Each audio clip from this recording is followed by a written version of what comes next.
คุณผู้ชมคะคุณพ่อขาอันนี้นะคะอันนี้เป็นอะไรรู้ไหมคะเป็นซุปหมูน้ำส้มของจอมทัพค่ะซึ่งจอมทัพเป็นเด็กไม่กินผักค่ะแต่ว่าในนี้เนี่ยเราก็หลอกล่อนิดนึงค่ะเพราะแอบฟังอยู่แอบฟังอยู่แอบฟังอยู่อ่ะคืออย่างนี้ในนี้นะคะจะใส่หมูสับค่ะแล้วก็มีผักนะคะไม่ว่าจะเป็นกวางตุ้งนะคะแล้วก็มะเขือเทศค่ะแล้วก็มีหอมใหญ่แครอทฟักทองและอะไรนะพ่อกะหล่ำปีนะคะก็เป็นผักนานาชนิดเลยนะคะอย่างนี้เฮ้ยแค่นี้ค่ะแค่นี้เขาได้ยินแล้วค่ะโอเคค่ะ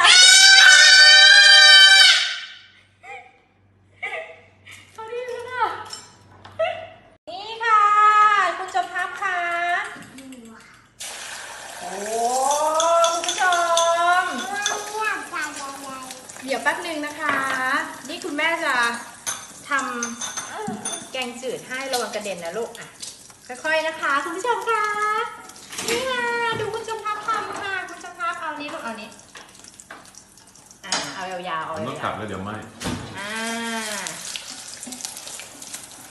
นี่ค่ะเป็นแกงจืดไข่เจียวสำหรับคุณจอมทัพนะคะแล้วคุณจอมทัพคะเอาน้ำให้คุณแม่หน่อยคะเทน้ำใส่ให้คุณแม่หน่อยค่ะ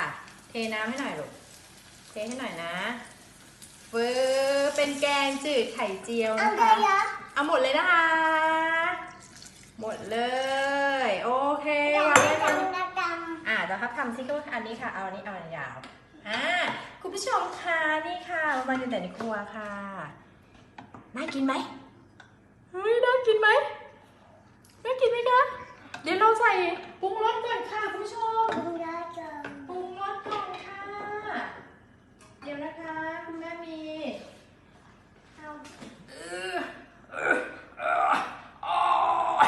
ทำไมมันแข็งขนาดนี้คะได้แล้วค่ะอันนี้เป็นเกลือนะคะคือจอมทัพใส่เกลือให้คุณแม่หน่อยค่ะเทใส่ให้หน่อยค่ะใส่ในช้อนนี้โอเคค่ะเดี๋ยวนะคะ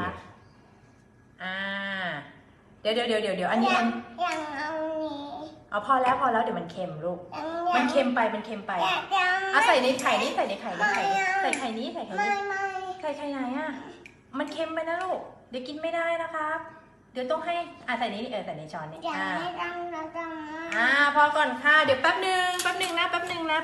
เดี๋ยวก่อนนะมันร้อนนะเดี๋ยวก่อนนะเอาใส่นี้ก่อนเดี๋ยวมันร้อนโอเค